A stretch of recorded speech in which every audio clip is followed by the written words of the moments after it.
Buenas tardes a todos y a todas. Con este pequeño acto, esta pequeña charla y mesa redonda, queremos dar inicio a la plataforma Sorrostus, que desde noviembre hemos empezado un grupito de gente del barrio a crear y hoy queremos ya hacerlo público mediante esta presentación. En un principio es una plataforma contra la exclusión y por la justicia social, evidentemente en el entorno y en el contexto de la actual crisis y de la gestión o la mala gestión que están haciendo de ella. Y para eso nada mejor que estas tres personas que van a hablarnos un ratito, cada una desde su perspectiva. Por una parte está Mariluz de la Cal, profesora de la UPV, de la universidad. Luego seguidamente Miquel Ruiz, que es director de Cáritas. Y ya por último Alfredo Castro de Berrío Ochoa, que es el colectivo también contra la exclusión social de Baracaldo. Entonces, en un principio intervendrán más o menos 12 minutos cada uno y cada una. A partir de ahí abriremos un debate y luego ya Igor, con un poco como hoy al menos representante o portavoz del grupo de Sorrostus, pues os comentará primero unos datos bastante claros de cuál es la situación social, de urgencia social que decíamos en los carteles del barrio y qué pretendemos como plataforma o como colectivo. ¿Vale? Es que ricasco.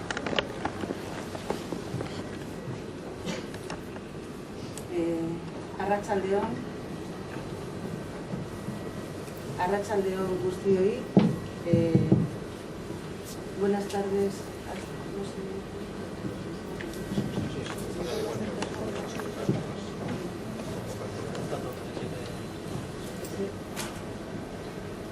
Decía, arratsaldeon, buenas tardes a todos y a todas. En primer lugar, bueno, pues agradeceros la invitación para venir aquí a compartir con todas y todos algunas reflexiones en torno a la problemática de la pobreza. Yo había preparado unas pocas cifras sobre la incidencia de la pobreza y después sobre sus causas, que bueno, yo creo que las causas son las que más nos ayudan a reflexionar sobre la situación en la que estamos y la situación a la cual nos podemos ir aproximando, que es una situación, yo diría, más complicada que la que tenemos todavía. Con respecto a las cifras, no pretendo aburriros, porque las cifras a veces son un rollo y no nos hacen reflexionar mucho, pero yo creo que medir es importante, porque lo que medimos afecta después a nuestras decisiones, ¿eh? Lo que medimos también lo medimos para poder mejorar, entonces medir es importante. La pobreza en sociedades prósperas como la nuestra se mide en términos relativos, en referencia a la renta media o a la renta mediana de la sociedad. Así es como se hacen las mediciones, no se hacen como las hace el Banco Mundial cuando habla de $1 al día o $2 al día. Eso se utiliza para medir la pobreza en lugares donde la pobreza es 100.000 veces más extrema que aquí. Aquí no tiene sentido ese tipo de medición.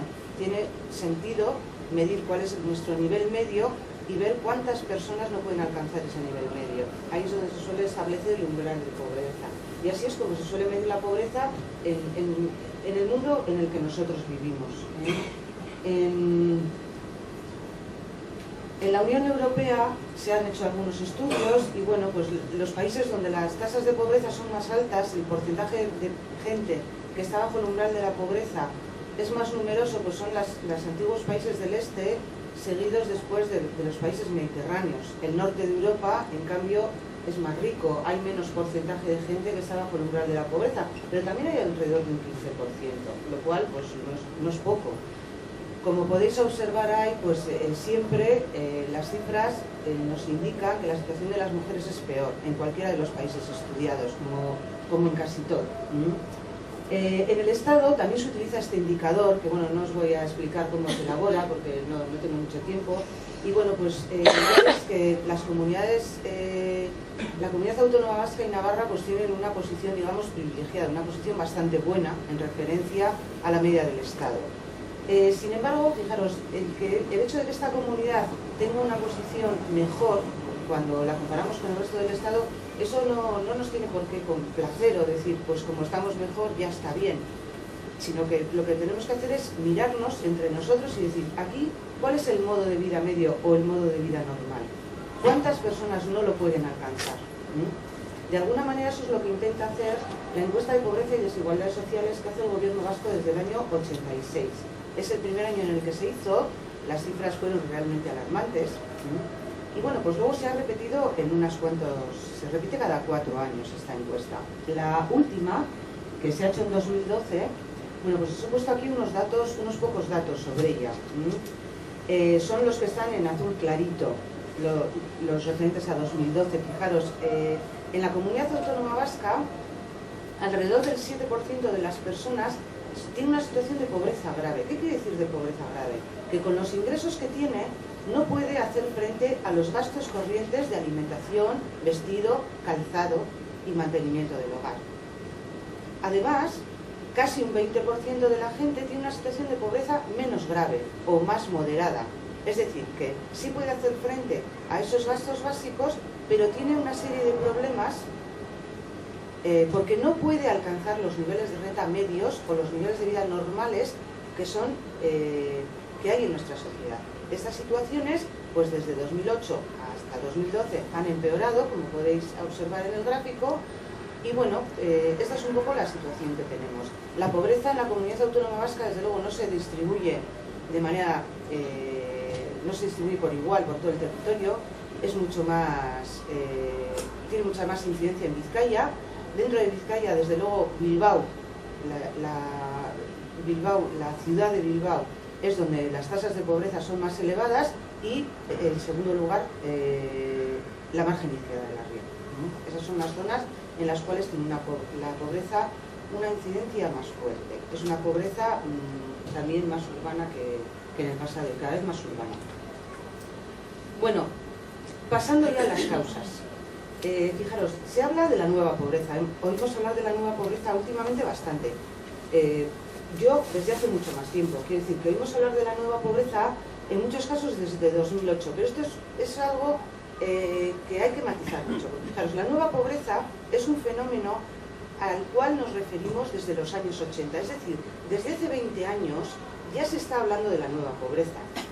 Lo que pasa que a partir de la crisis del año 2008, la que se inicia en 2008, las circunstancias han empeorado mucho más.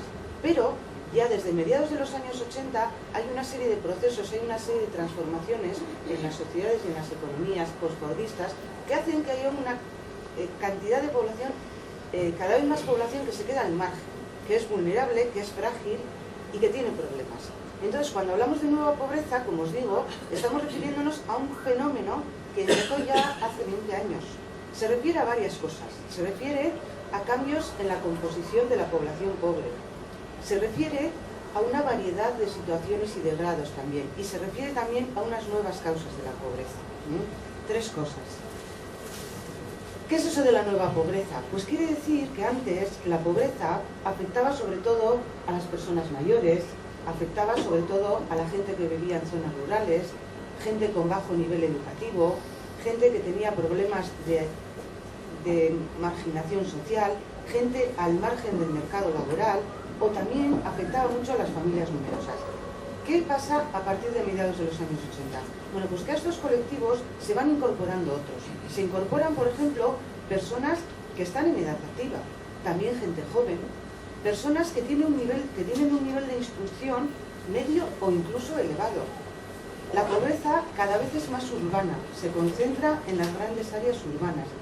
Afecta desde luego a las personas inactivas, afecta a las personas que están en el paro, pero también afecta a los ocupados, a personas que tienen un empleo y que con ese empleo no consiguen ingresos suficientes para superar el umbral de pobreza. Afecta a población marginal, claro, pero también a población integrada, que no tiene ningún problema en principio más que se ha quedado sin empleo. Y afecta de manera importante a las personas que están solas. Muchas de esas personas son ancianas, pero no todas son ancianas. ¿De acuerdo? La nueva pobreza también hace referencia a una variedad de situaciones y de grados. Se habla de nueva pobreza para referirse a cosas muy diferentes. Por ejemplo, para referirse a personas que pasan dificultades transitorias, pues porque han perdido el empleo y no encuentran otro, pero bueno, luego lo vuelven a encontrar y digamos que salen del paso. Pero también se habla de nueva pobreza para hacer referencia a casos mucho más graves, casos de lo que se viene denominando ya exclusión social. Se trata de personas o de familias que acumulan varios problemas. No tienen empleo, además se quedan sin vivienda o tienen una vivienda en muy malas condiciones, además tienen problemas de mala salud, además tienen problemas relacionales, quiero decir con problemas relacionales, pues un fuerte aislamiento, o bien han roto con sus familias, se llevan mal con los hijos, o se han separado del marido o de la mujer y sufren situaciones de soledad. Superar estas situaciones es mucho más complicado, porque no se trata solamente de tener medios económicos, sino de volver a incorporarse en otras parcelas, y esto es más complicado y exige políticas pues mucho más elaboradas y que requieren también muchos más medios económicos. Entonces, además os decía también que hay unas nuevas causas de la pobreza. Nuevas causas que se refieren a lo siguiente, se refieren a que se producen una serie de transformaciones en las tres áreas que nos garantizan la integración social. Una es el área de la familia y todas las redes de solidaridad primaria, me refiero pues, a las amistades, a los vecinos, etc.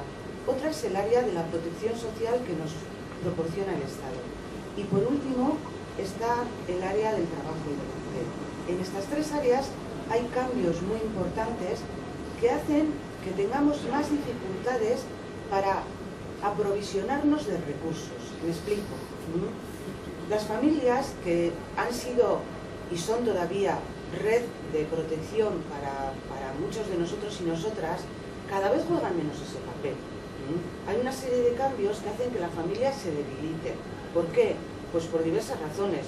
Por el envejecimiento poblacional, también porque aumenta el número de personas solas, pues porque nuestras formas de convivencia han evolucionado, han cambiado y tendemos más a vivir solos o solas. También porque hay cada vez más personas que pertenecen a grupos que están muy poco integrados en la comunidad, porque son recién llegados. Entonces, les pasa que cuando pierden el empleo, por ejemplo, o tienen una situación complicada, una enfermedad, un accidente, se encuentran solos, se encuentran solas, no tienen a quién acudir.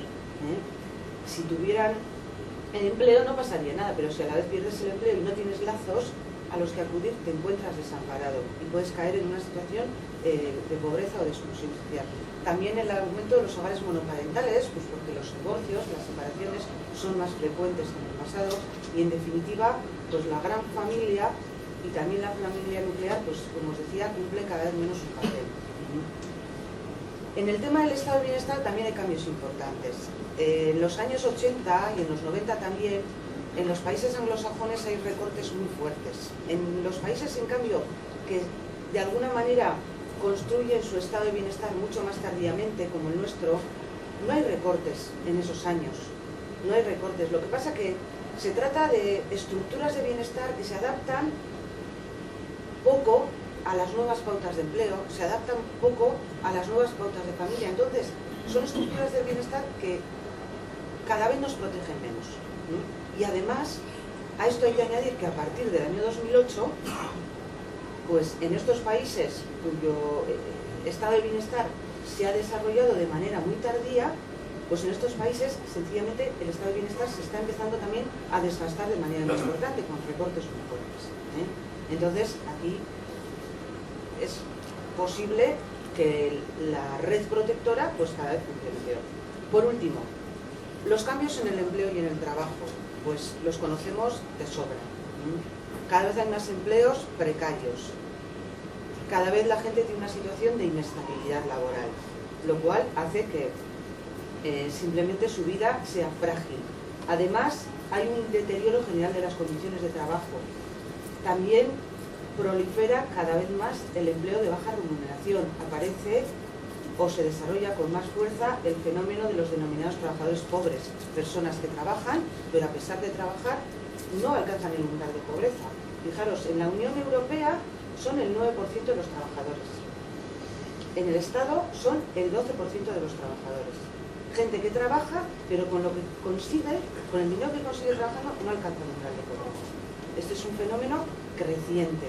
En definitiva, Además hay otro tipo de cambios, ya no ligados exclusivamente al dinero que nos proporciona el trabajo, sino a la posición social que nos proporciona y a la identidad que nos proporciona el trabajo, que es cada vez una identidad pues más difusa, porque no cumple esa función de gran integrador que cumplía antes.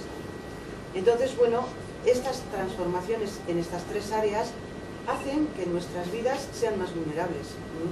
Cualquier cambio pues hace que tengamos menos apoyos a los cuales acudir, porque la familia es menos protectora, porque el Estado es menos protector y además nuestro empleo no nos garantiza estabilidades, fortalezas en nuestras trayectorias.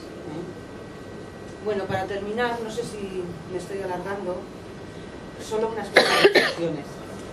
Es imprescindible la acción asistencial, es decir, los mecanismos que existen de lucha contra la pobreza, como la renta de garantía de ingresos, pues desde luego son imprescindibles. Estos mecanismos deben mantenerse y deben reforzarse, porque en muchos casos llegan a ser insuficientes. Pero está claro que estas políticas son insuficientes. Son insuficientes porque, fijaros, tenemos un sistema que genera pobreza.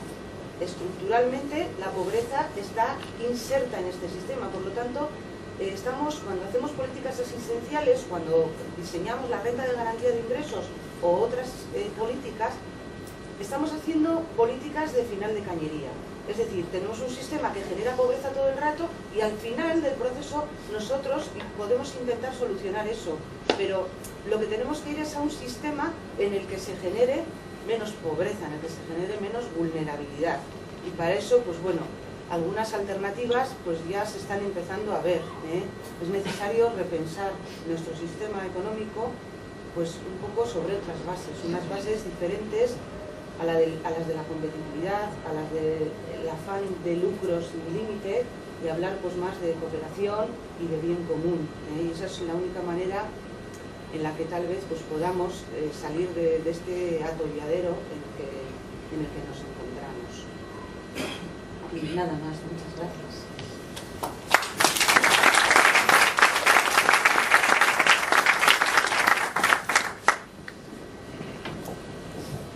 Bueno, Arratsaldeon, guztioi, muchas gracias por darnos la oportunidad a Cáritas de expresar y contar lo que hacemos.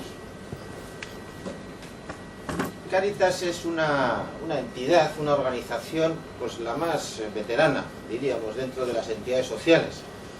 Y por eso tiene, bueno, pues su saber hacer, que ha ido cogiendo a través de años y años de atención y de experiencia ante esas dificultades. Cuando Cáritas se da cuenta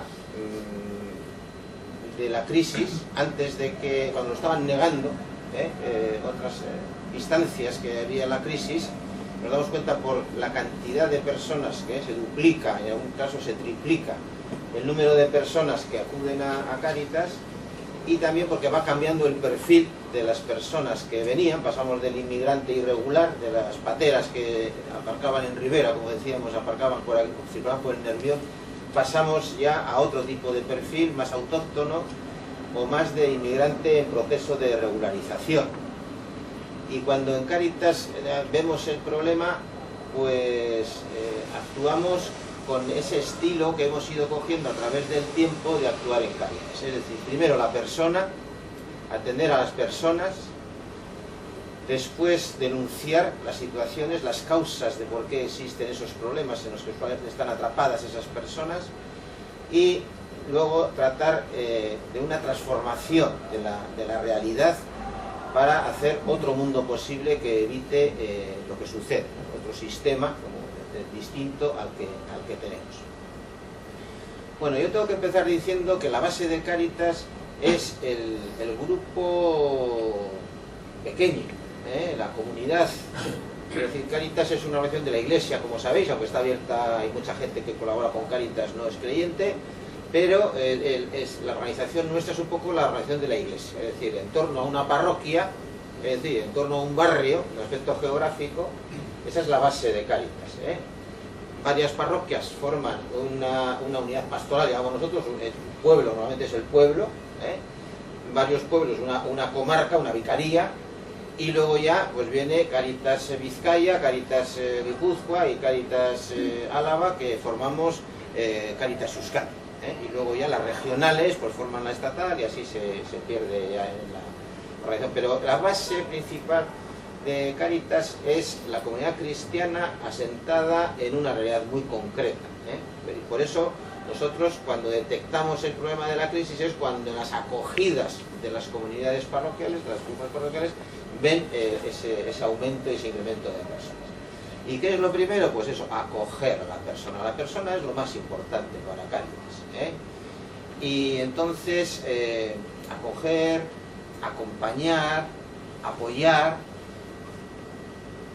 A veces la persona no vale solo, aquí decía una palabra que en Cáritas la tenemos, queremos tenerla muy superada siempre, que es el asistencialismo. Cáritas no queremos caer en el asistencialismo, Por eso Cáritas nunca da cosas, nunca da, no se dedica a dar dinero, sino que diagnostica, hablando con la persona y su situación, con la familia y su entorno, lo que hace es acompañar procesos en la que la persona conquiste su autonomía personal, que es un poco la lucha contra la dependencia. La persona que depende de otros para vivir y para existir, depender en el sentido económico, porque todos dependemos unos de otros, pero es un poco eso, buscar la autonomía personal y hacerlo de una manera, que tenga el mismo nivel de dignidad que cualquier persona normalizada. Las personas se ven atrapadas en situaciones de pobreza. A mí me gusta decir que no existen personas pobres. Todas las personas somos muy ricas en dignidad y en todo. Lo que existen es personas atrapadas por situaciones de injusticia y por situaciones de necesidad.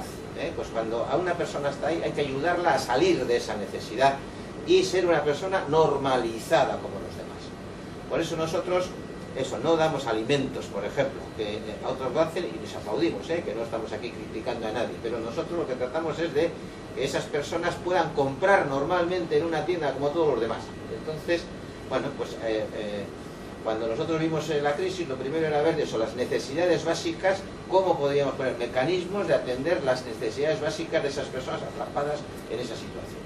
Y fuimos pues eso, a lo que es la alimentación, a lo que es la ropa, a lo que es la vivienda. Hicimos distintas intervenciones en las cuales pues eso, se incrementó las vales, hicimos por ejemplo, para que pues, puedan ir a comprar a cualquier tienda normalizada como los demás mediante un tipo de vales, conveniando con las tiendas de la zona. La ropa pues con una iniciativa que tenemos, que es toda la red de Coopera, de Ecorropa, bueno. Entonces eso fue una de las cosas, ¿no? Las necesidades básicas, acompañando procesos y tratando, mientras salen de esa situación, de darles también las cosas que necesitan. Pero no es dar las cosas, sino acompañar procesos. La segunda cuestión que nos vimos es que otro tipo de necesidades, ¿qué otro tipo de problema? El empleo. Entonces también se creó un problema, Visalán, en el cual se crearon, con una red de empresas y de entidades sociales, se crearon en torno a 100 puestos de trabajo para que las personas fueran trabajando mientras encontraban o buscaban o volvían a tener el trabajo. Hicimos toda una negociación con las entidades financieras para la renegociación de las hipotecas, porque eran todos los problemas que la gente tenía. Y por último, el tema de la pobreza infantil, que es la pobreza que está ahí oscura y que está metida, pero al final el niño y la niña son los que sufren de una manera silenciosa, pero sufren en mucha medida todos los efectos de la crisis y de la pobreza, pues una atención mayor a toda la población infantil. Bueno, así a grandes rasgos, lo que habéis pedido es un poquito que hace Cáritas ante esta cosa. A grandes rasgos esto fue la primera de las cosas que hacíamos en Cáritas respecto a los efectos de la crisis, acompañar a las personas, ayudándoles a salir, acompañándoles, apoyándoles para salir de esa situación en la que estaban. La segunda acción de las que hace Cáritas, como decía al principio, es la denuncia. Y en Cáritas, bueno, pues ahí ya dijimos al principio, allá donde haya iniciativas, ahí donde haya posibilidades, acompañar de denuncia, sumarnos a la denuncia de todos los agentes sociales, sindicatos, partidos políticos, asociaciones de vecinos, sumarnos a ello. Incluso directamente desde Cáritas, además de esas denuncias compartidas, pues tuvimos una iniciativa de dos iniciativas, una de todo lo que fueron los recortes de la renta de garantía de ingresos, pues denunciar como nos parecía muy injusto que a las personas que menos tienen más se les quite, a los que menos tienen más se les quite. Y esto, bueno, pues trajo una reacción pues, por parte de distintas instituciones en las que empezaron una campaña de la sospecha que decíamos nosotros. Empezó ya, en tiempos de crisis todos son muy sensibles a que las ayudas se le dan a otros y yo que tengo dificultades, pues sí, pero es que tú que tienes dificultades tienes tus cauces para arreglar tus dificultades, pero el que tiene muy poco tiene unos cauces también. Si a esos los quitamos, pues la injusticia me da lo mismo para unos que para otros. Y Cáritas se pone siempre de parte de estos últimos y defiende a esos. Nosotros estamos con eso principalmente, ¿no? Entonces denunciábamos cómo se estaba recortando de una manera porcentualmente mayor las ayudas y las prestaciones de la renta garantía de ingresos que otro tipo de recortes, ¿no? Y nos parecía eso injusto. La cultura de sospecha se empezó a decir, bueno, en algunas fuentes, que es que había fraude y que lo que se hacía era, como comentamos al principio, que había mucho fraude.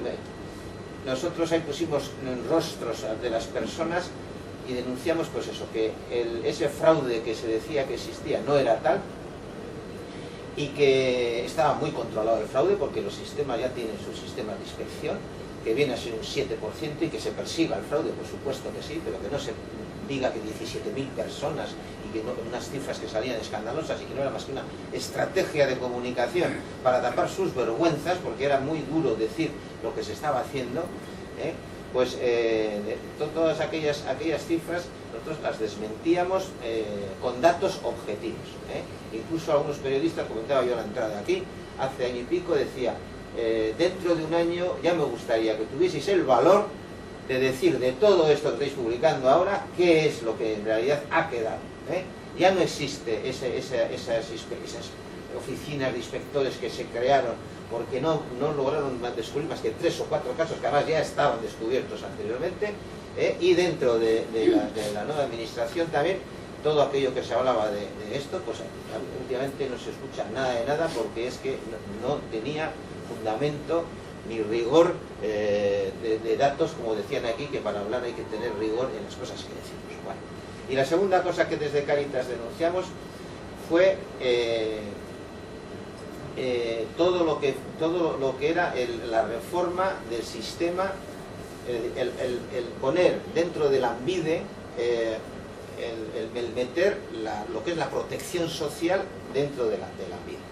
A nosotros nos parece, en Cáritas, en eso, dialogando con la administración, nos parecía una iniciativa muy interesante y muy llena de oportunidades. Es decir, que la empleabilidad, que a las personas les acompañemos en la medida de lo posible, que puedan trabajar, que trabajen y que incluso se tenga que hacer algún tipo de contraprestación a la hora de recibir ayudas, pues nos parece muy bien.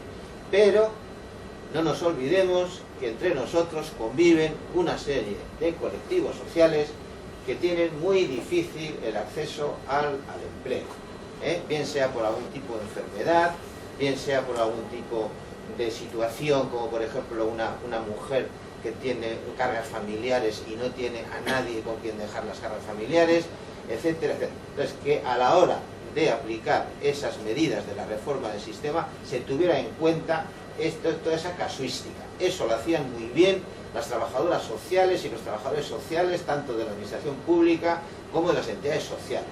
Y pasar a esos colectivos que necesitan un acompañamiento especial, pasarles a una ventanilla, a rellenar un impreso que a veces no saben cómo se rellena ese impreso, era algo que nosotros teníamos que denunciar y lo denunciamos y en ese sentido.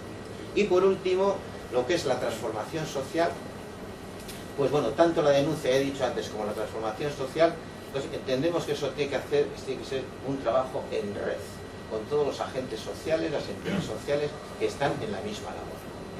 Y nosotros nos hemos sumado y estamos ahí codo con codo, sin ningún afán de protagonismo, pero tampoco dejándonos llevar, siendo agentes activos en todas las redes. En las redes hemos hecho iniciativas legislativas populares para hacer todo lo que es la reforma de la ley de las hipotecas y de la vivienda.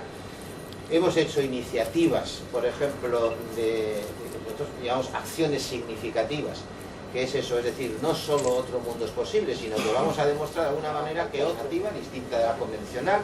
Ahí está, por ejemplo, toda la red de cooperativas de Coopera, donde está, pues eso, la recogida de ropa y las tiendas de Corropa, que hay 100 y pico cosas trabajando en ese tema de la recogida de ropa, la limpieza, la clasificación y luego la venta por las redes, y Recicleta con el tema de voluminosos, la recogida también de voluminosos. Bueno, pues es una red de cooperativas, y así podríamos contar con unas cuantas experiencias que trabajando con todas las plataformas. Y yo creo que eso, los que estáis aquí podéis dar fe de que Cáritas está en las plataformas, en Baracaldo por ejemplo, en los sitios donde se puede estar trabajando codo con codo con la transformación social y con algún tipo de acciones significativas. Y yo voy a terminar diciendo que me he llevado una gran alegría al ver esta iniciativa de Zorrostus, que va en esa línea de construir una red de solidaridad con los vecinos, de establecer, bueno, no voy a decir yo, pero decirlo vosotros, pero que para mí es una alegría, porque cuantos más seamos, pues mejor.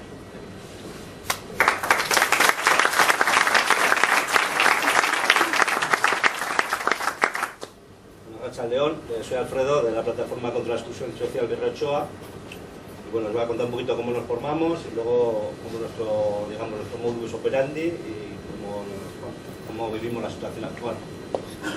Bueno, Berrochoa, sus orígenes surge a raíz de un desalojo de un local municipal donde ahí nos encontrábamos los grupos La Radio Libre, la Comisión de Fiestas Populares, grupos antimilitaristas, de apoyo a Euskera, de apoyo a la mujer, etcétera, ¿no? Entonces, bueno, el ayuntamiento nos desalojó de allí y ahí se formó la coordinadora, que en un primer momento se trataba de buscar locales y claro, los grupos nos habíamos quedado sin nada y entonces necesitamos unas formas de juntarnos entre todos para volver a funcionar, buscar el local, buscar lo primero que nos necesitábamos, ¿no?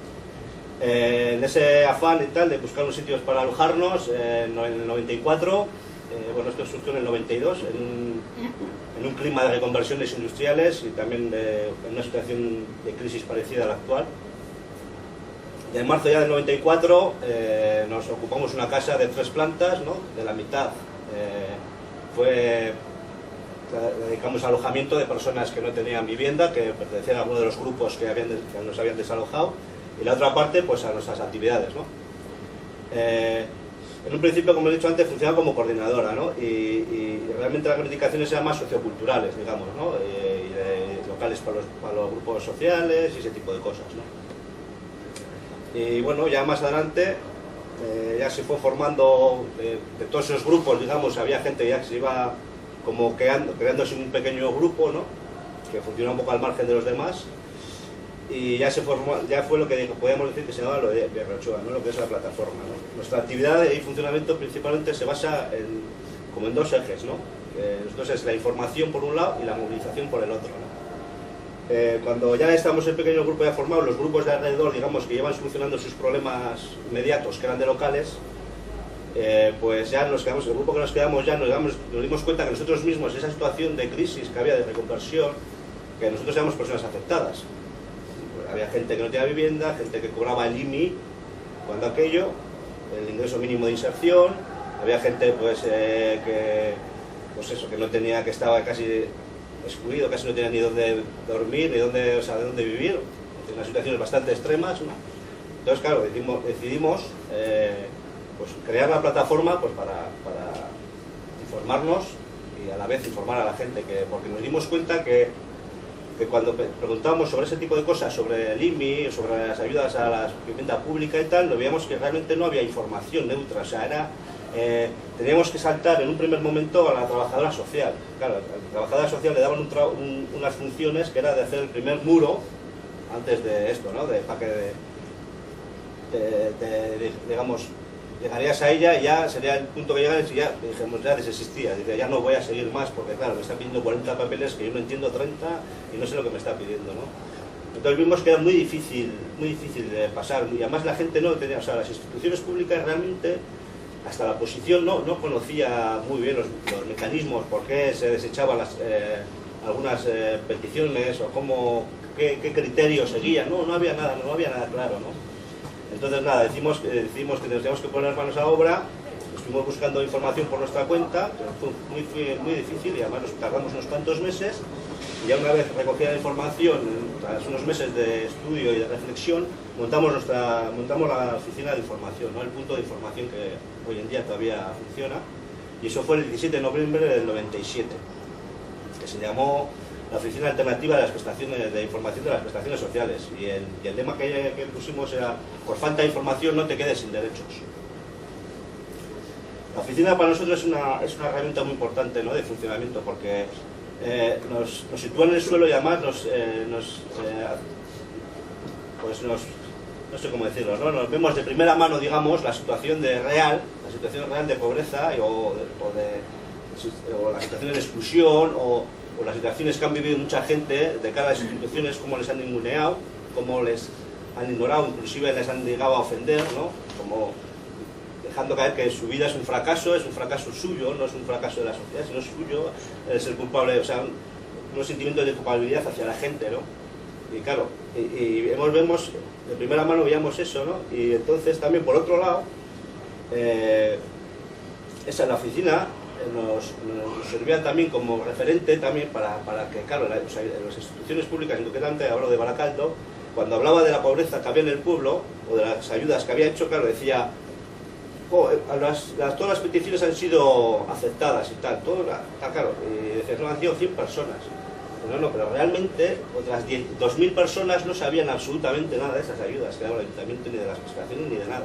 No tenían ningún conocimiento de esa situación, ¿no?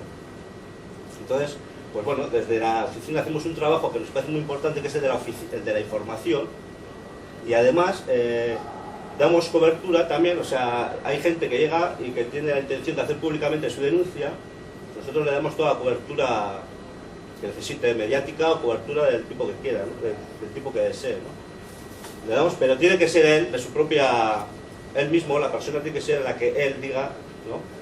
O sea, nosotros no le vamos a preparar nada, sino él da el paso de decir: yo ahora quiero públicamente denunciar mi situación, ¿no? Y nosotros, bueno, pues estamos detrás y le apoyamos, pero tiene que ser él la persona, ¿no? Pensamos que es muy importante que sea él, no que haya unos representantes de esa persona que se van a... que sea ella misma, ¿no?, la que denuncie públicamente. Nosotros estaremos de atrás, pero tiene que ser la persona la que... Entonces, los objetivos que nos marcamos en un principio en la oficina era, primero, informar de las prestaciones sociales, ¿no?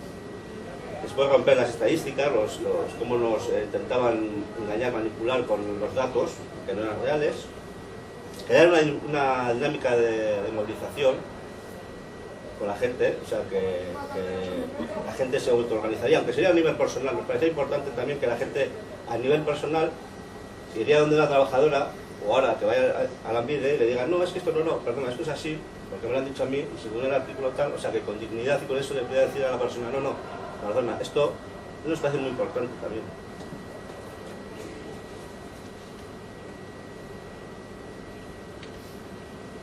También nos permitía hacer unos análisis más reales de la situación del pueblo.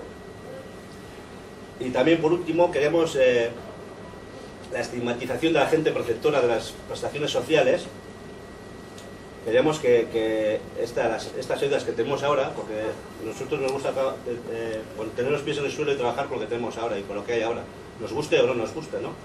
O pensando que pueden ser prestaciones peores o mejores, pero es lo que tenemos y es lo que tenemos que reclamar. Entonces, pues, creemos que también las prestaciones sociales como tal serían como más populares, más conocidas, que la gente las conociese, que supiese que toda la gente que tiene esos derechos, que son derechos y que los puede exigir y los puede pedir, ¿no? Y intentamos, bajo esa premisa, que llegaríamos, que la gente iría interiorizando ese tema para poder llegar a nuestro planteamiento, digamos, final, o uno de ellos, que sería el de una renta básica individual e incondicional y universal para todos los ciudadanos, ¿no? Que es ahí nuestro chip, digamos, que tenemos en mente, ¿no? Pues que es como nos parece una herramienta muy importante e interesante, que es la renta básica. Bueno, no sé si habéis oído por ahí, pero bueno, individual, incondicional y universal. También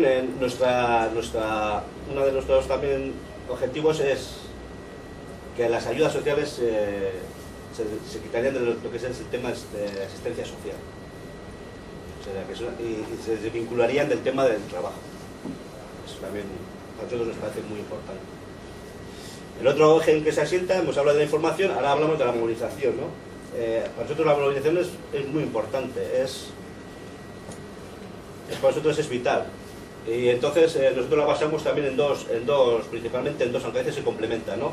Que una es cuando queremos incidir en los medios, hacer pública una denuncia, o porque ese tipo de denuncia es mejor pues de forma mediática, que se expanda lo máximo posible, y la otra forma es incidiendo un poco más en el pueblo, que quizás es un trabajo que no se ve, pero bueno, pero que se hace y a nivel del pueblo tiene más conocimiento, ¿no?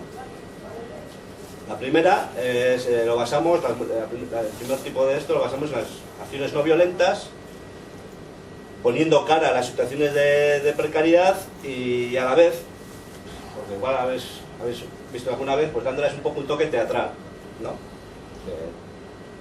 Estamos un poco obligados porque, claro, muchas veces si no haces un poco el payaso, entre comillas, pues no tienes ese eco mediático que necesitas para ese tipo de denuncia, ¿no? De denuncia pública. Nos parece muy importante que a veces dices, bueno, puedes sacrificar ciertos no sé qué, pero lo importante es que llegue la denuncia. O sea, que la gente, cuando le llegue la denuncia, pues le dé a la cabeza y que los medios la puedan publicar, ¿no? Nos parece importante, ¿no? Y la segunda ya es una movilización, podríamos decir, de campo, que es ya un trabajo que no se ve, pero que es un trabajo bastante importante, que a nivel de ahora lo hacemos a nivel de...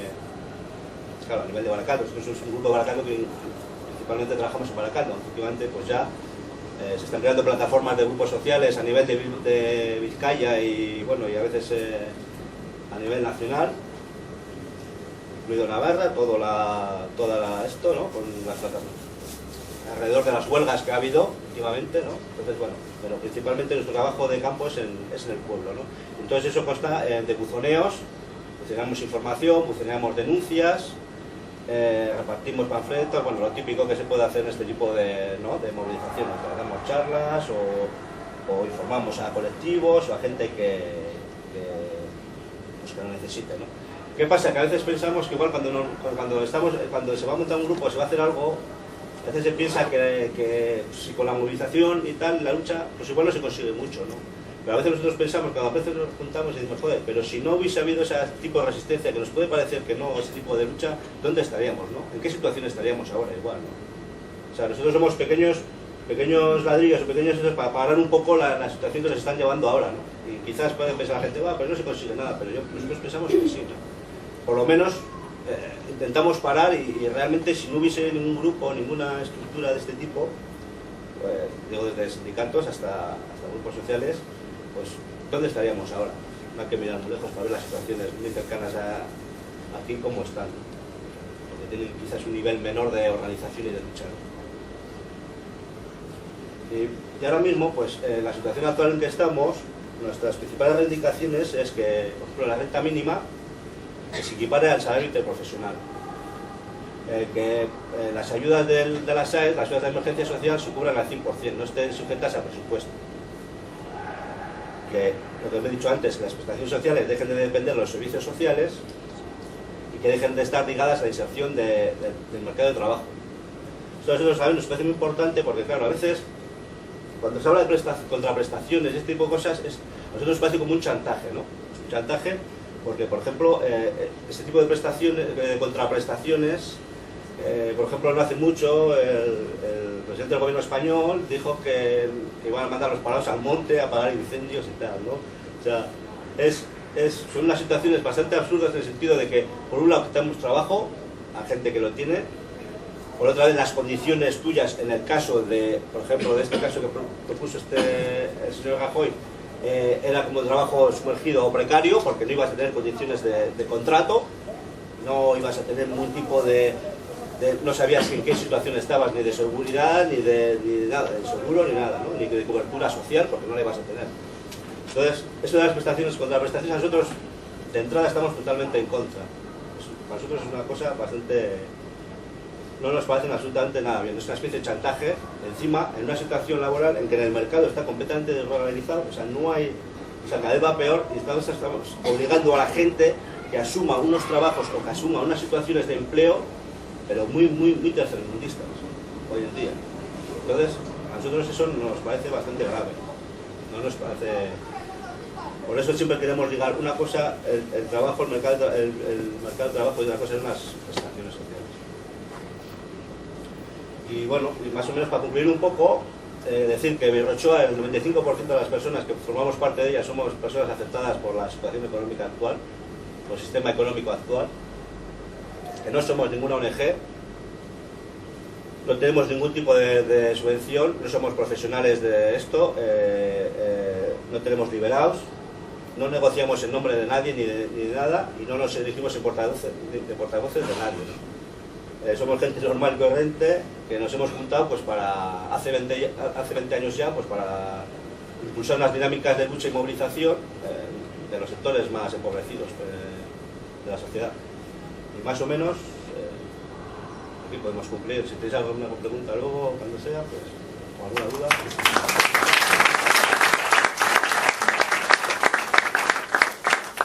Bueno, orduan, eskerrik asko. Eta lehen komentatu duguna. Orduan orain aukera, galdetzeko, salatzeko, hausnarketak egiteko. Digo, que ahora es nuestro turno, al menos media hora, un poco más, para que cualquier comentario o cualquier cosa queráis decir. Al acabar, hacia las 9 menos 10, las 9, Igor presentaría qué queremos hacer desde la plataforma, porque si no, en cuarto de hora queremos presentar los datos a Euskeko. Ahora y tú, Sí, es muy. Eso es. Bueno, voy a ser breve, pues ya no tenemos mucho tiempo, pero sí que me gustaría, si nos sobra un poquito, pues que nos hicierais preguntas o comentarios para que pudierais conocer un poco más qué es Sorrostus, o qué pretendemos ser, porque prácticamente acaba de surgir esta plataforma. Bueno, comentar primero que Sorrostus nace un poco de una iniciativa de diferentes vecinos del barrio, algunos asociados y otros no, pero que veíamos la necesidad de que un movimiento como de este tipo, de defensa de los derechos sociales, en contra de las injusticias, de los recortes, de la exclusión, se diera en el barrio. Pues porque veíamos que no existía y aparte pues teníamos algunos antecedentes, como han sido 2 casos de desahucios, que hemos pasado de refilón por ellos y entendíamos que la ciudadanía del barrio Sorrocha tenía que estar un poco... pues ya preparada para hacer frente a esas situaciones. Entonces, bueno, lo primero, no sé si queréis, podemos dar unos datos de lo que es el barrio de Sorrocha, en este caso en datos demográficos, de tipo socioeconómico, para que tengamos un poco una perspectiva de lo que nosotros consideramos que es emergencia social. Creemos que el barrio ya está, hoy por hoy, en riesgo de exclusión social, está en una situación de emergencia, y que eso es importante visualizarlo. En el boletín de la Asociación de Vecinos que se buzonó en diciembre ya dábamos aquí unos datos, no sé si lo habréis leído, pero bueno, más o menos son los que vamos a presentar ahora, y hablan un poco de la situación económica y social que está padeciendo nuestro barrio. Entonces, bueno, primero ya sabéis más o menos que Sorrocha tiene unos 11.540 habitantes, y que tenemos en este momento 1.842 personas desempleadas. Cuando se habla de personas desempleadas también hay que pensar en familias, no solo en personas, porque ya sabemos que hay muchas otras personas que no trabajan y que dependen de esas, ¿no? Bueno, ¿qué más?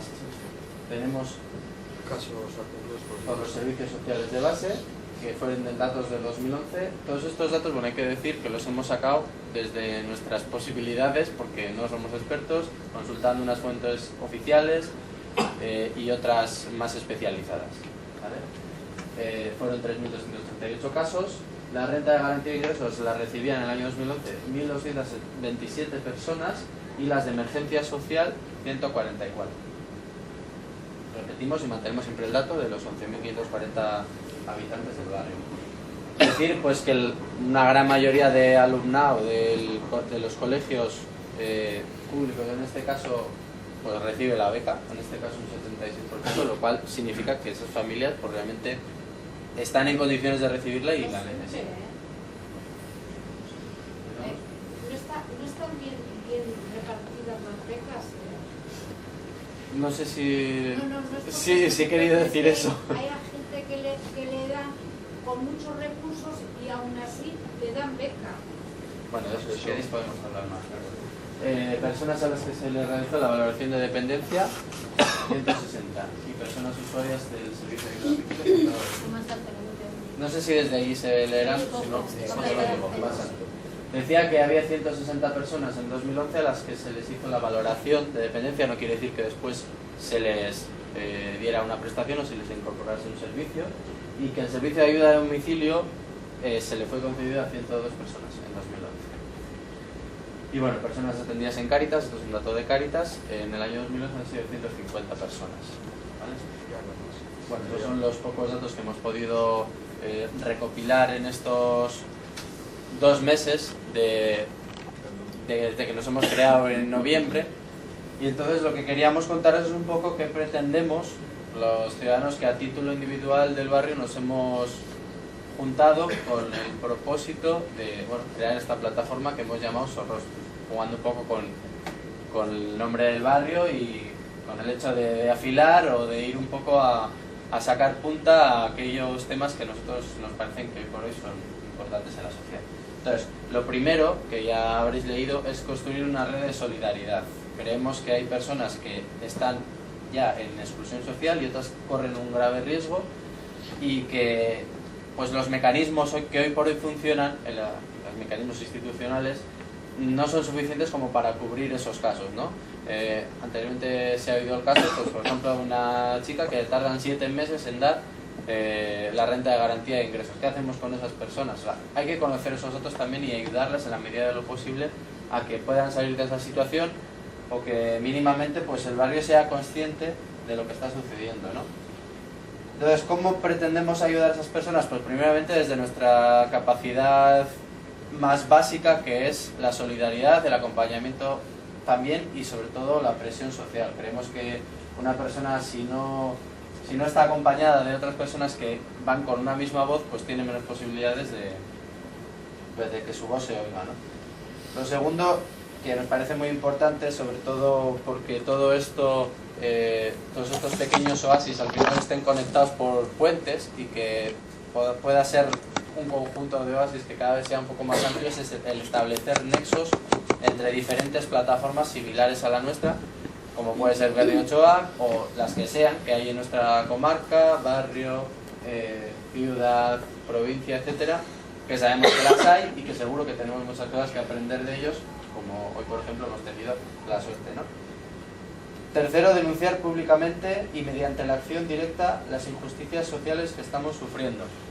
Ya quizás si queremos a nivel más general, no al caso concreto de la persona, sino quizás a nivel más general las situaciones que estamos viviendo como sociedad, ¿no? Como en este caso como trabajadores, somos un barrio obrero y al final tenemos más o menos los mismos problemas, unos más graves, otros menos graves, pero pues al final tienen la misma raíz y tenemos que ser capaces de denunciarlos también de forma pública.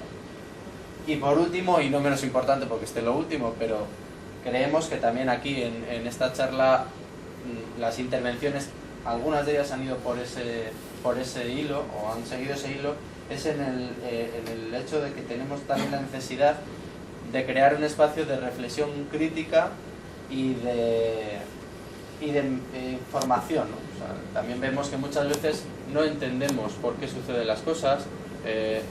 ¿Realmente es una crisis? Pues oye, no, es una estafa, pero ¿por qué es una estafa? ¿No? Tenemos que conocer los datos que hay detrás, cómo hemos llegado a esta situación, cómo podemos salir, qué mecanismos tenemos para hacer frente a este tipo de cuestiones. O sea, creemos que también la sociedad necesita, porque nosotros lo necesitamos, formarnos un poquito más en aquellos temas que al final nos acaban afectando, ¿no? O sea, no quiere decir que todos tengamos que ser nobeles en economía, pero un poco saber cómo funciona esta sociedad y por qué hemos llegado a este punto, que al final tenemos una serie de interrogantes muy grandes, pero que cada vez tenemos que ir resolviéndolos y dando un paso más y llevando un poco más nuestro nivel de conciencia, que es de lo que se trata. Y bueno, ¿cómo queremos hacer esto? Pues intentando obtener información no manipulada, o acudiendo a otras fuentes que no se oyen tanto porque no tienen la capacidad de hacerse oír simplemente, y con ayuda de sujetos y colectivos especializados, ¿no? Si hay gente que tiene esa capacidad de ayudar, de formar, de dar su punto de vista que nos pueda enriquecer, pues nos gustaría contar con esas personas. Así que tampoco venimos solamente a presentarnos y a ofrecernos, sino también un poco a hacer, a pedir la colaboración de toda la gente que pueda aportar algo. Seguro que todos tenemos un montón de cosas que aportar y creemos que al final esto tiene que ser como una pequeña bola de nieve que cada vez se va haciendo un poco más grande, y conseguir en el barrio pues tener un altavoz que defienda efectivamente los derechos sociales y trabaje por la justicia social. Bueno, no sé si me he enrollado mucho, hasta aquí era mi intervención, y a partir de ahora pues que la gente hable, pida turnos de palabra, pregunte lo que quiera.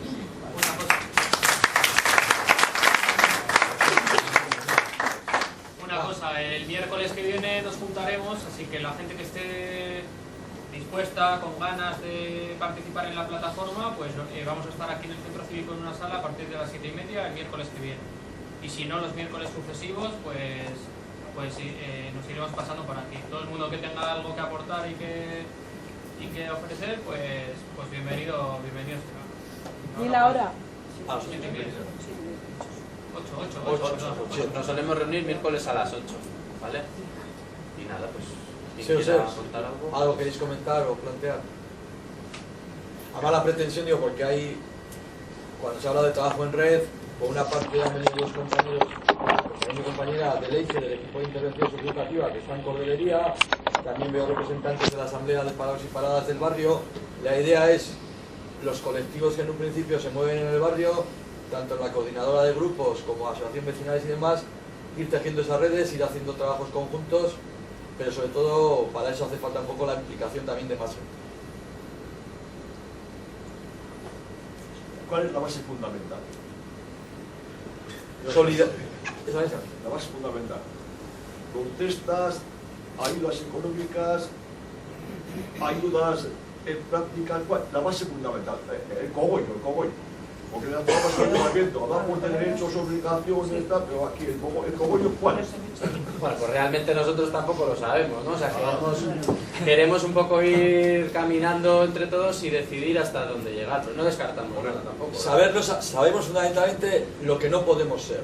Bueno, No podemos ser asistencial, ni tan siquiera los Cáritas desde el punto de vista más material, no tenemos un duro. Evidentemente, somos 8, 10, 12 vecinos y vecinas del barrio. Entonces, a nivel de recursos, ninguno. A nivel de voluntad, de solidaridad, de ayudar todo lo que se pueda, eso y más. Y luego en situaciones muy concretas, ojalá que no haya en el barrio desahucio, ojalá que en el barrio, pero en cualquier pelea, allí está. Luego la labor más fácil, la más propagandística, esa está garantizada. Podemos hacer unas pocas fotocopias aquí abajo, ponerlas en el barrio y demás. Pero la idea es formación, hacer pedagogía, hacer concienciación. Lo que hemos comentado antes de los alquileres de los pisos, pues es una cosa que tenemos en mente, porque es sangrante, y para eso hay que hacer pedagogía. Hay compañeras que han empezado ya a ir, por ejemplo, a las oficinas estas de inmobiliarias, para meter un poco de presión, qué se puede hacer, qué no se puede hacer, en esa línea. Pero al final, ni tenemos la varita mágica, ni está en nuestras manos solventar, no somos una fundación, ni tenemos un mecenas detrás que da 1.000 millones y lo repartimos, no. Lo que ofrecemos es trabajo, voluntad y sobre todo implicación. Entonces a partir de ahí, el barrio con sus necesidades, tenemos en perspectiva algo parecido a lo que ha hecho Berriochoa, pero nos da miedo pues porque no estamos preparados y preparadas. Es decir, una oficina en que la gente pueda venir a denunciar, a criticar, a plantear su caso y a ver qué podemos hacer. Eso está en mente, pero en un principio, voluntad.